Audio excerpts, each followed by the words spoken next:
Greetings, everyone. This is Rock and Roll Spot Connection with the Weekly Comic Book Roundup.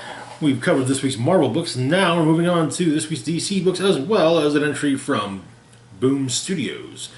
To get things off, we've got the Dark Knight's Death Metal Justice League tie-in, issue number 55 of Justice League. Where we left off in Doom Metal, the Justice League tie-in story for Dark Knight's Death Metal. Nightwing, Detective Chimp, Hawkgirl, Cyborg, Starfire, and Lex Luthor were on their way to Brimstone Bay, where they needed to rescue, in an attempt to rescue the Legion of Doom, who were imprisoned in Perpetua's throne. However, it also turns out that this is not the first one sent to Brimstone Bay. John Jones, the Martian Manhunter, went first, where he encountered his own Dark Knight doppelganger, the Mind Hunter.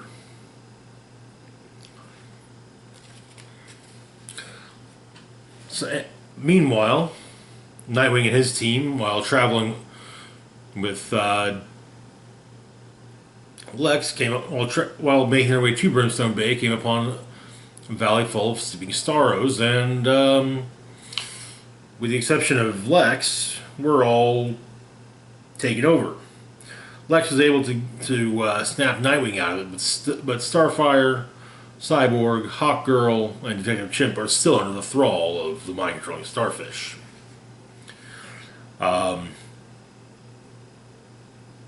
But anyways, and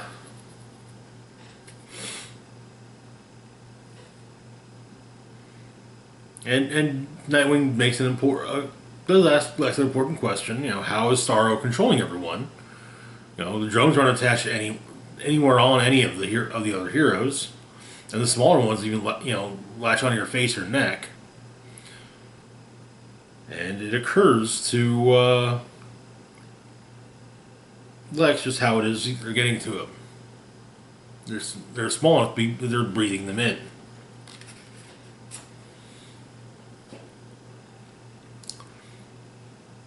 But Lex and Dick managed to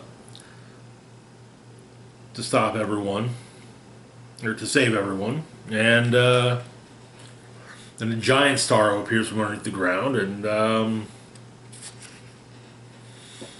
they do find Detective Chimp, who is the only one basically having a peaceful vision where he's in the Oblivion Bar with the late Nightmaster.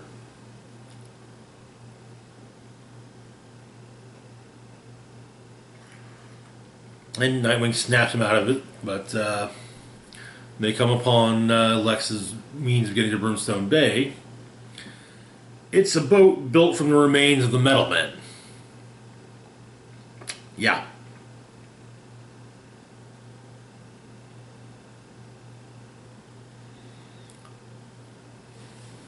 And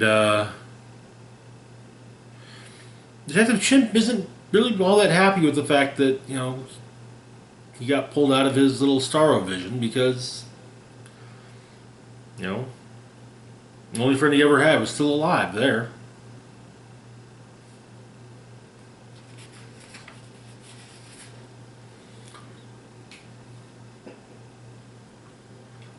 Then he goes on to, basically just say that, as he puts it, he's seen too many friends killed, imprisoned or hurt. He's done making friends. They're so desperate that they team up with Lex Luthor to save the Legion of Doom. What kind of heroes are they? Too stupid to see that their old lives are gone, the odds are stacked against them, and they're not coming back from this one. They're done. He says they're not the Justice League. They're the Suicide Squad. Though Starfire says that if that's the case, then it will be a good death, and she will go down fighting.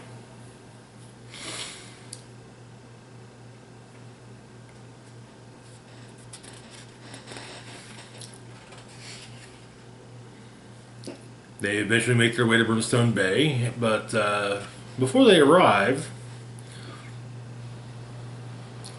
Hawkgirl gets hears Jean in her mind and goes to save him.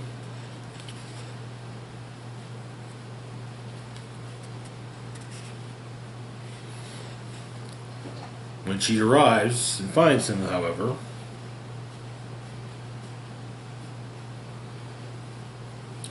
she goes to try to save Jean, but Lex and company realize that the Omega Knight already knew they were there, and so now there are no shadows to hide in.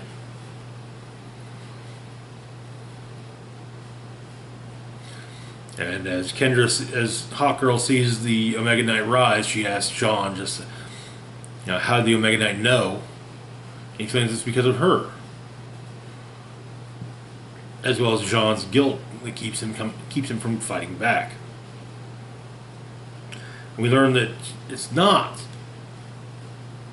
Jean she's come upon, but rather the Mind Hunter himself. As the Omega Knight blasts Lex and the other heroes. That is where the issue ends. Which brings us to our next death metal tie-in, The Robin King.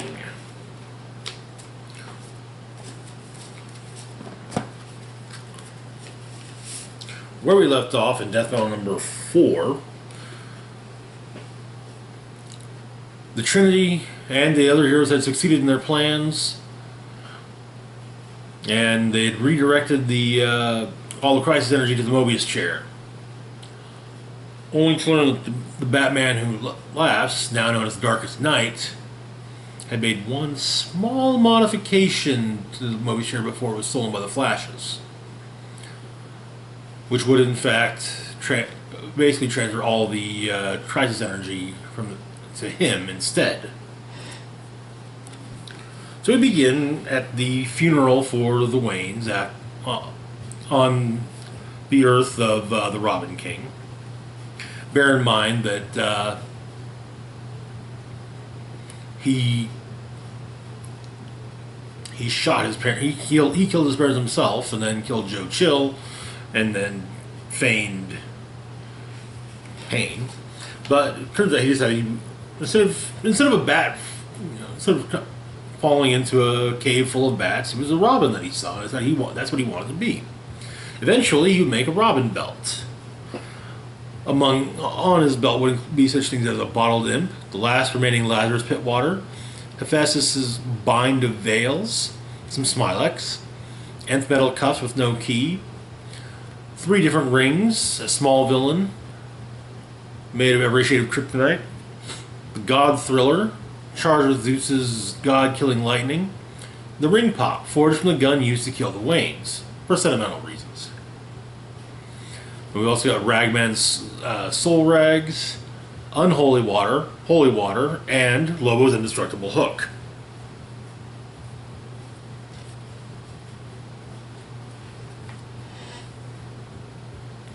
And so, the Darkest Knight is planning to remake the multiverse in his own image, as he called it at the end of Death Metal number 4, the last 52.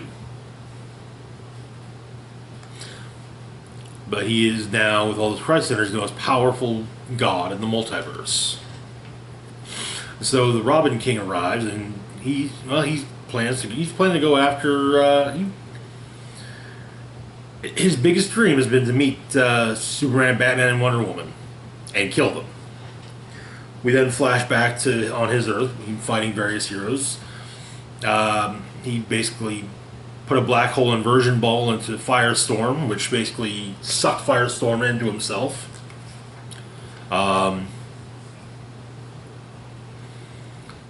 He fought a couple of biplane piloting heroes, and one of them he just simply caused a crash. One of them he killed and then took the plane and shot the hell out of the other plane. Then came the Hawks and Adam Strange. He impaled the Hawks on a lightning rod as it was being struck by lightning. And then he used he reverse engineered the Zeta beam into something he calls the Ates beam. programmed a kink into it, though, to phase Adam into the base of that wall. And then the Batman Who Laughs arrives. Basically says, you know, your world is enjoying a little distraction, but you should really come with me.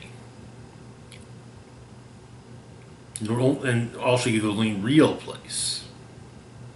So, back to the present. He's... Oh, yeah, he is...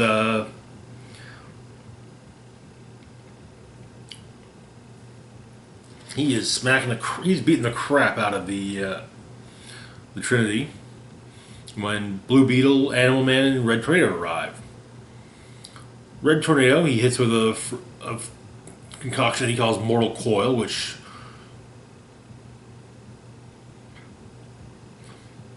and then Blue Beetle and Animal Man go after him. So with Animal Man, he resurrects Animal. He makes Animal Man deal with Animal Man's wife and kids. Having been exposed to a corrupted version of the anti-life equation, turning them into the anti-living. And so they begin to chow down on old Animal Man. Beetle gets to face a giant scarab in the flesh. Meanwhile, Mortal Coil is turning Red Tornado into a real human being right before he's torn apart.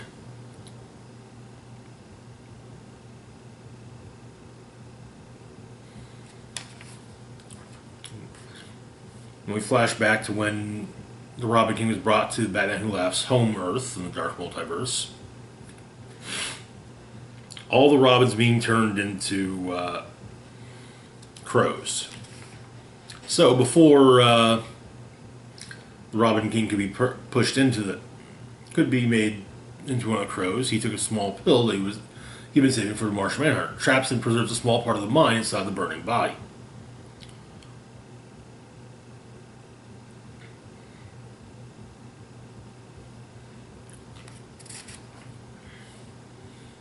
And for a while, he was just a crow. When the Batman Who Laughs evolved into the Darkest Night, Robin King was set free.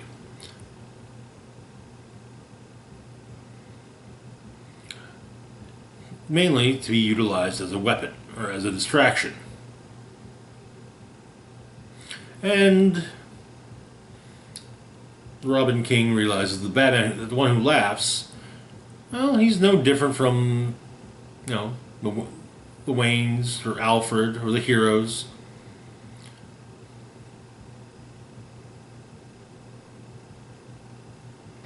And so, he brings out his Trinity rings. The Kryptonite one for Superman, the Pearl of Blood ring for Batman, the special diamond ring forged in the fires of Hephaestus for Diana. And he begins just knocking the crap out of the three of them. Until he's stopped by the Darkest Night.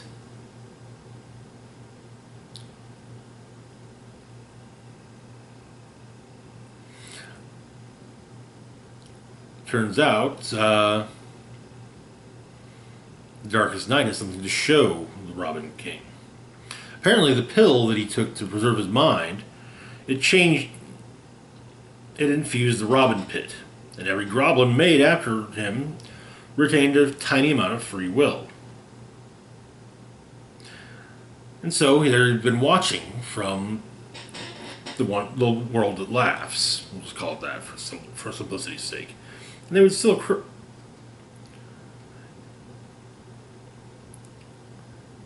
and so when he returned to his home, when he returned to Earth at laughs, he expected to see them all crowing for him.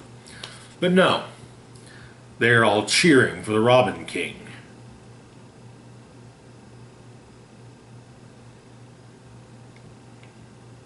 Whom they await. We think in a backup story featuring The Signal, Tim Drake, Cassandra Cain, and Spoiler, dealing with Dark Knight known as Quietus.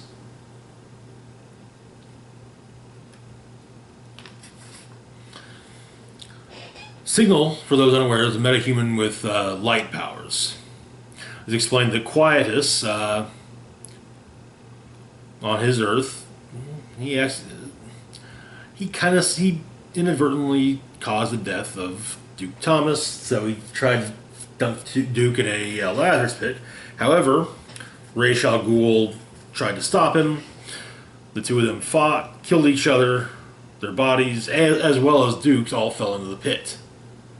And what came out was Quietus. But Duke, using his powers, as well as the assist from... And using his powers to help basically assist his team, they take down Quietus. And basically just move on to the next one. They're working on freeing the neighborhoods of Gotham. They just freed the Narrows, formerly known as Castle Bat West. One neighborhood down, 1 gazillion more to go. And that is where the issue ends. Which brings us to a book I really didn't expect to be picking up this week, because it's not usually one that I would at the moment be picking up. Batman number 101. So what has happened in Batman? Most recently, we've had the Joker War in Batman and Detective Comics. Yeah. Bruce Wayne is broke, courtesy of the Joker. And yeah, it's... But he had to face... After losing Alfred to Bane, he then had to face a massive battle against the Joker in Gotham.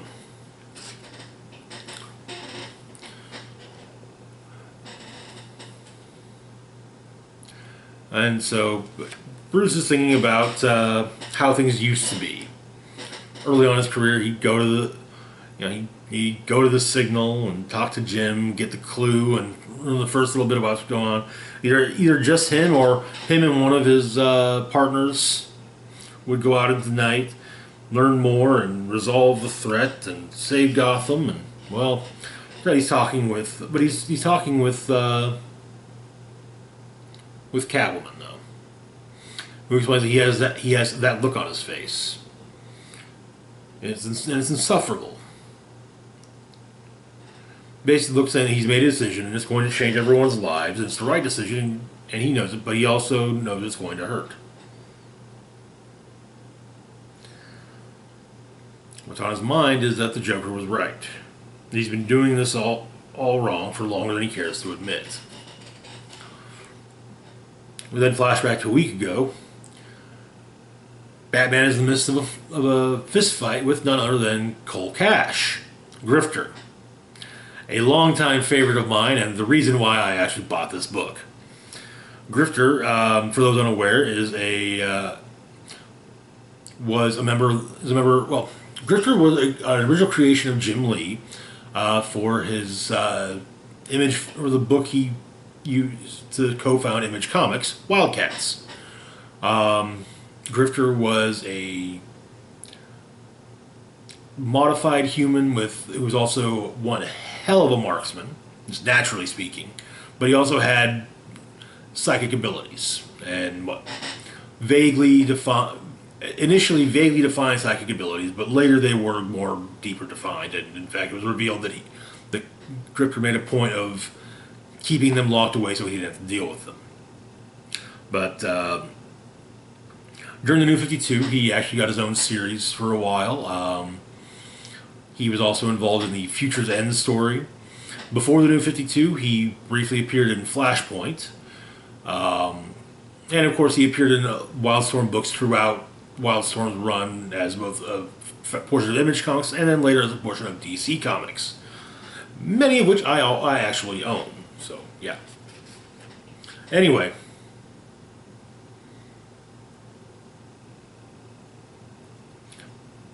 But it's actually a pretty good fight between the two of them. with the fight kind of coming to a stalemate when Grifter pops out a pair of hidden guns from his sleeves and puts one of them right to Batman's forehead. I do mean right, like the barrel is literally right there. But Lucius Fox breaks up the fight. He hired Grifter to guard the building.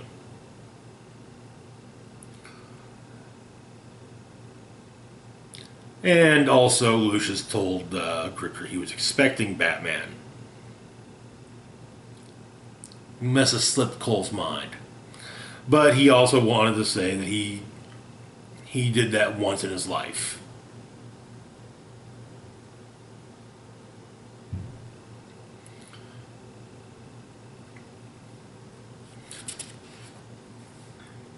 And turns out during Joker War, Lucius Fox was poisoned by Punchline, and now there is a free Punchline movement. The Wayne family fortune has been transferred to Lucius rather than to Bruce. But apparently, Lucius' daughter showed Lucius a free Punchline T-shirt, and for sale online, he almost called the company and bought them out to stop it. And Batman says he doesn't know if he would have had the same restraint. But it's explained that the Joker's army apparently just vanished overnight. People took their masks off and went home, and there's no way to know who they are. Neighbors, friends, colleagues. And there's a kid that seems to have taken it into his own hands to identify them and hunt them down. There's going to be an emergency election to replace the mayor. Gotham tomorrow is going to look very different from the one today. And the Joker is still out there.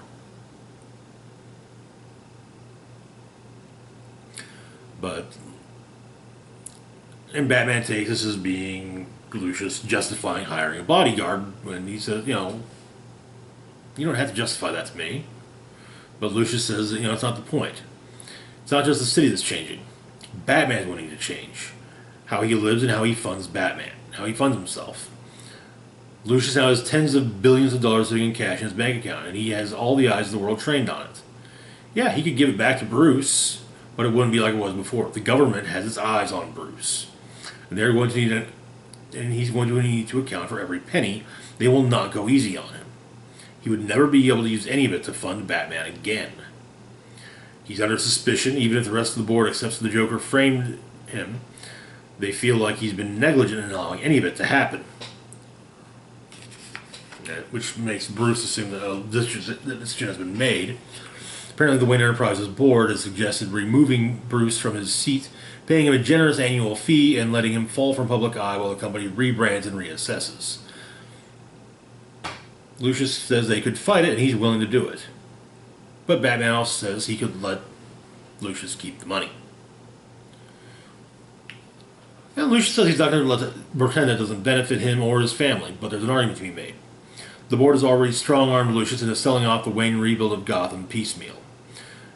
They've been the dominant corporate voice in the city for generations, and the new players are young and hungry, and they're not going to be swayed by idealism. Wayne Enterprises means something. And by dissociating from Bruce, it can still mean something. Lucius says that without the money, Bruce will be under far less scrutiny and be able to continue to operate as Batman. But it will have to be a leaner Batman. No more rocket ships or satellites or sophisticated AI drones that know how you're going to be punched before he does. He won't be able to print high-tech Batmobiles off an industrial printer beneath Wayne Enterprises. If he breaks a car, he'll need to fix it himself. And Lucius explains that if Bruce decides to step back, Lucius' first decision is going to be bringing in Luke and Tamara in, his kids, Luke and Tamara in, and acquiring Foxtech. And he's even called in his son Anthony, basically pulling the family together. And Lucius says that as it's Bruce's family's company, whatever Bruce decides, Lucius also will support.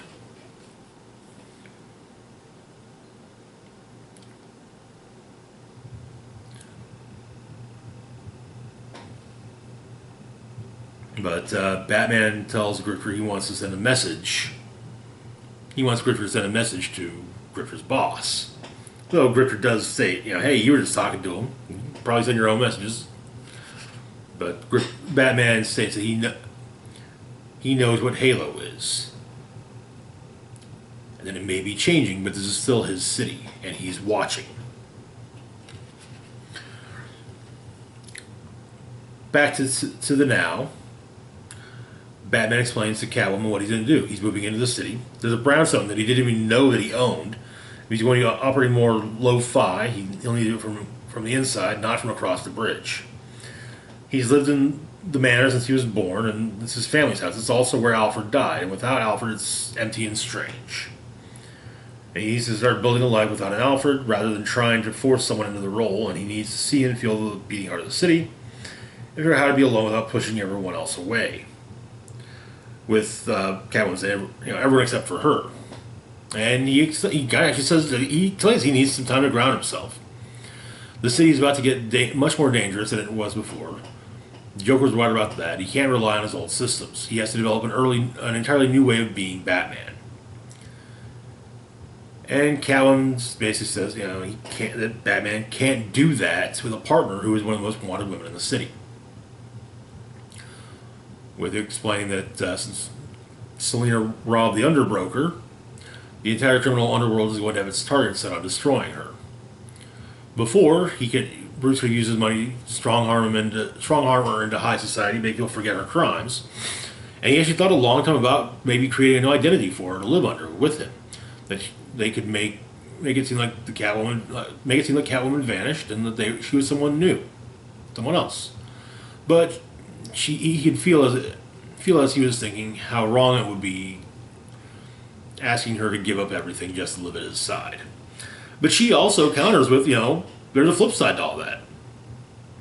Bruce could just let go, leave Gotham with her. They could both take new identities, start a new life somewhere else entirely, and be something new. But he says that, he can't do that, and, Selina knows. But she had to say her piece, just like Bruce had to say his. So she explains that she'll give him a year. 1 year to figure everything out. That's how long it'll take her to sort out all her new enemies and clear her name enough that they can do things properly. And then they make some real decisions about how to do this right, how they can actually be together.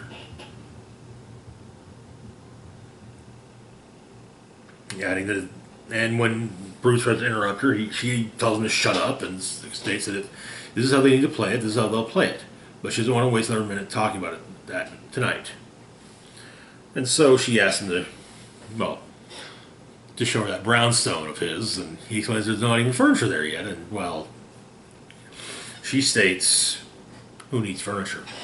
And that is where the issue ends. Which brings us to our final book of the week. And actually, this is I should go ahead and say it now. This is probably going to be the start of me actually picking up Batman on a regular basis. So, be warned, Batman is regularly joining the roundup.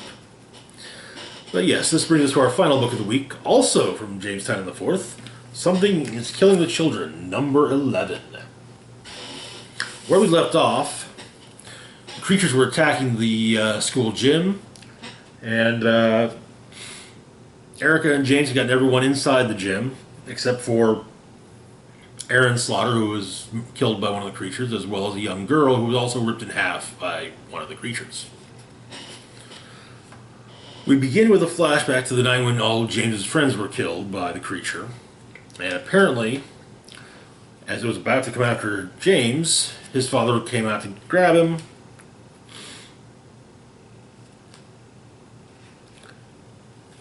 Which runs the creature off.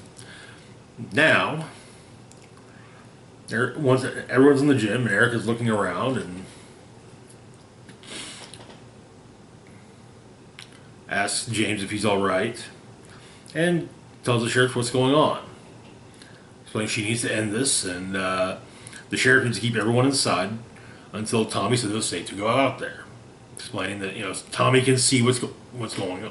Tommy can see what and she tells him, periodically look outside. If you see even one of those things, that means there are more nearby.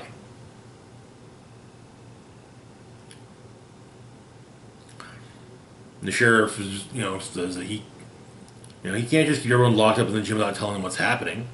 And Erica says, hey, all these people just saw a little girl ripped in half in midair. Tell them what's going to happen to tell them that's going to happen to them if they don't listen to you. But she tells James to stay with her because the two of them are going to slip out a window on this other building. Back in Chicago at the House of Slaughter,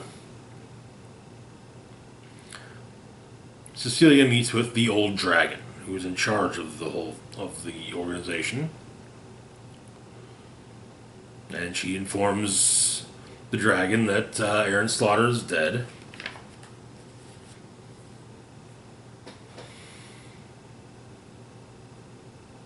The video of his death was posted on Facebook, and the Slaughter family, friends of Silicon Valley are already helping contain the post, as well as the video of the little girl being ripped in half in midair.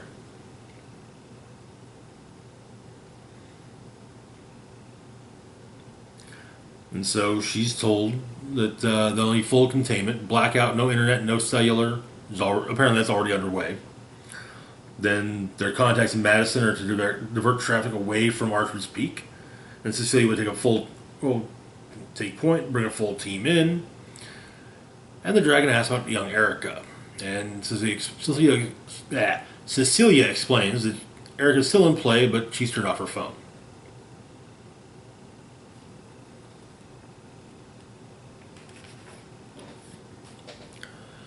Apparently the Dragon wants Erica brought back alive. But Cecilia believes that Erica's a risk. However, the Dragon insists. But he's the Dragon, he's in charge. And so he wants Erica brought in alive.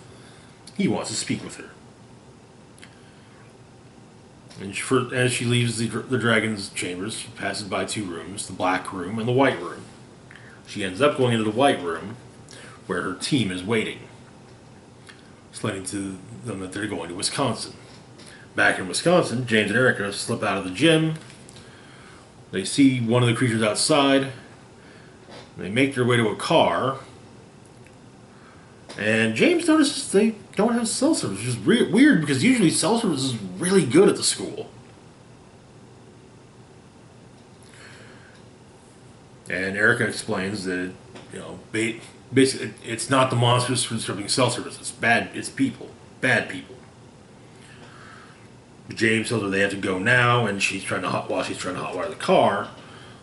And she tells him that he need a second, but James says that he sees one of the creatures right outside the window. They don't have a second.